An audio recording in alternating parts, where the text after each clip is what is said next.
Hello, dear listeners and dear viewers to the Bible Journey program here at Radio Maria Nairobi, a Christian voice in your home. I am your host and presenter, Sister Beatrice, and it is actually my great pleasure to be with you once again in this program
where we are going to look at a very interesting book.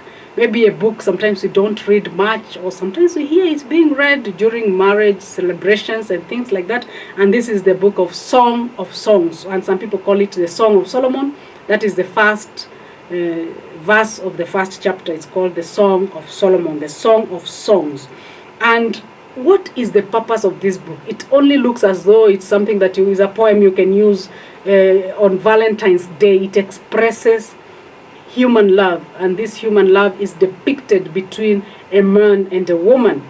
So this is something that is so, what can I say?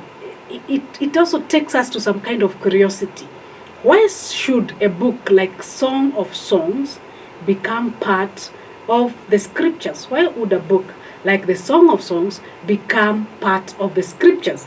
And we realize that the Song of Songs actually is a very important book, because actually the author is trying to bring into play, into understanding, what we call human love, or what we experience as human love is actually has its origin from God. So that is the understanding. And remember, one of the what we notice in the books of wisdom is that the books of wisdom teach us something. The books of wisdom, poetic literature, they teach us something. What they try to teach us is that effort of the people of Israel and also other people to try to put together divine or faith, understanding their faith, their relationship with God, with the experiences that we go through as human beings.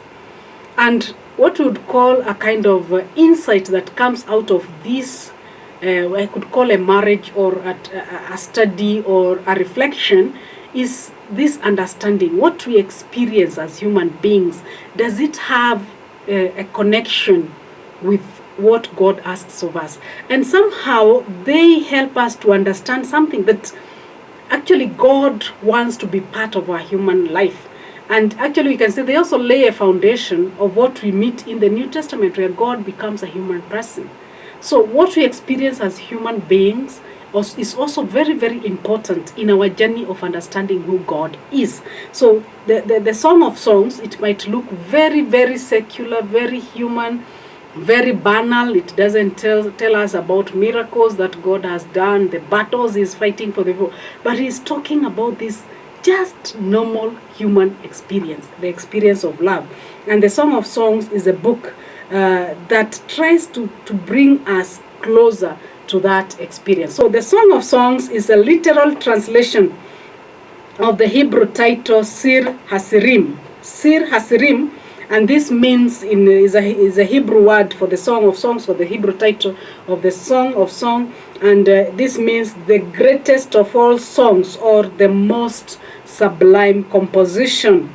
And of course the subtitle to it is the Song of Songs by Solomon, because this poem many biblical scholars refer to it as a poem, is attributed to King Solomon, because he's regarded as the source of all wisdom in Israel. Now, we have to know something, and it's important. It's true, Solomon was a wise man. The Bible has already articulated for us that Solomon was wise, and he was wise because he was young when he came into power. He started to rule Israel, and when God asked him what he wanted, Solomon did not ask for wealth. Solomon did not ask for a long life. Solomon asked the Lord for wisdom, because he felt he was too young to govern the people in wisdom. And remember, as soon as Solomon came into power, there were challenges also, because the father had put together the different sons of Israel, which we call the different tribes of Israel. And of course, it was not an easy thing to govern these people, because each tribe felt that it was important. And for Solomon, that was a bit of a challenge, and he asked God for wisdom. And for Israel, that was very, very important. And it is in the same way, actually, the Israelites also consider the Psalms. Remember, David is presented as even dancing before the Ark of the Covenant. He just wore a loincloth and he danced all the way when they were going to put the Ark of the Covenant in a new place, in a place of honor. Remember also, at a certain point, that Ark, during the time of Saul, it had been captured, so there was need. It ended up in the house of one of the high priests, and in the end, David had to build somewhere, not the temple. The temple was built by Solomon, and when they were transferring the Ark, he danced so much.